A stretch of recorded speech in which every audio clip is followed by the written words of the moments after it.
Hello everyone, welcome back to another episode of Technologyglance.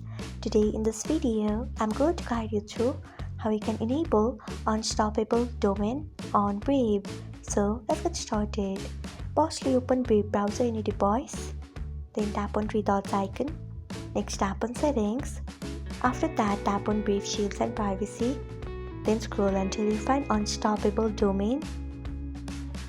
Then tap on it. After that, you can see the option of enable. Select on it. So this is how you can enable unstoppable domain on Brave. Thanks for watching. If you found this guide helpful, we would love it if you hit the thumbs up button below.